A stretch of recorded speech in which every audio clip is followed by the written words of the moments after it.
téléspectateurs, bienvenue à ce 10e épisode, l'Entrepreneur Artiste. Cette semaine, je reçois Christine Thibault d'Info Laurentide et nulle autre que la si attachante Stéphanie Bélan de chez Persévère.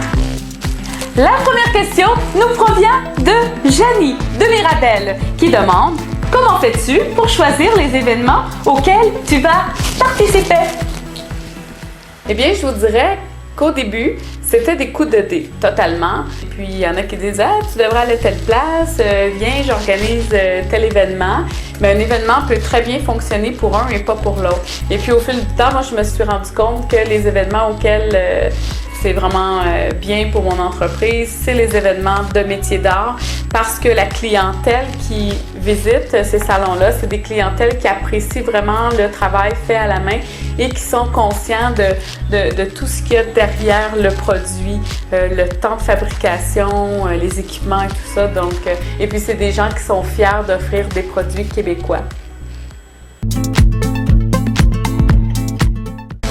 La deuxième question nous provient d'Annick de Lac-Mégantic.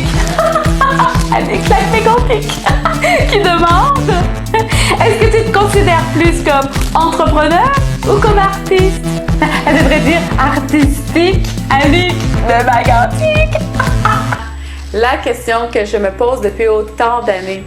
En fait, j'en suis venue à la conclusion que je suis comme un mini-wheat. J'ai vraiment un côté plus entrepreneur, un côté plus sérieux et un côté givré, un côté fou, un côté plus artistique. Et puis, c'est vraiment une question d'équilibre dans ma vie. Si j'étais qu'entrepreneur, je pense que je mourrais d'ennui à la longue. Et si j'étais qu'artistique, je pense que je mourrais d'épuisement à la longue.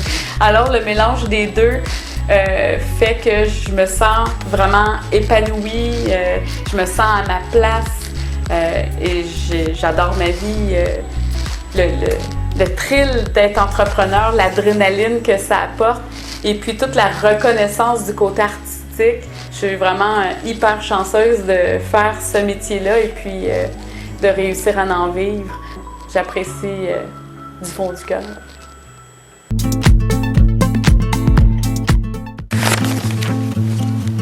On reçoit les journaux gratis dans boîte à mal. C'est sûr, c'est subventionné par le gouvernement. Le journal, c'est une entreprise privée. Ça n'est pas subventionné par le gouvernement. Alors, comment on procède pour avoir un journal à chaque semaine qui est distribué par Poste Canada? Eh bien, c'est simple, il faut vendre la publicité. Nos entreprises prennent la publicité à l'intérieur de notre journal. Je les remercie d'ailleurs. Et c'est grâce à eux, à chaque semaine, que vous avez un journal toujours dans votre boîte aux lettres. Alors, comment ça fonctionne? Eh bien, il y a des publicités qui sont vendues aux entreprises, aux commerçants.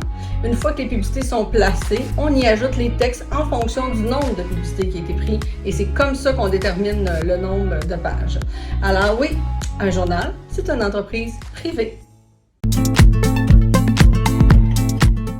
J'ai découvert Persévère à l'été 2018 au Salon des métiers d'art de Québec et depuis, je suis une super grande fan de Persévère. J'ai quelques bijoux, y compris mon bracelet personnalisé, le pendentif Ça va bien aller, des boucles d'oreilles, ainsi qu'un marque-vert. Merci Stéphanie, ça va bien aller. Chers téléspectateurs, mon nom est Stéphanie Adelano. J'espère que vous avez aimé cet épisode. Si oui, eh bien, partagez avec vos amis. Et si vous n'avez pas aimé ça, ben partagez pas. C'est aussi simple que ça. En tout cas, pour les autres, je vous dis à la semaine prochaine. Bye!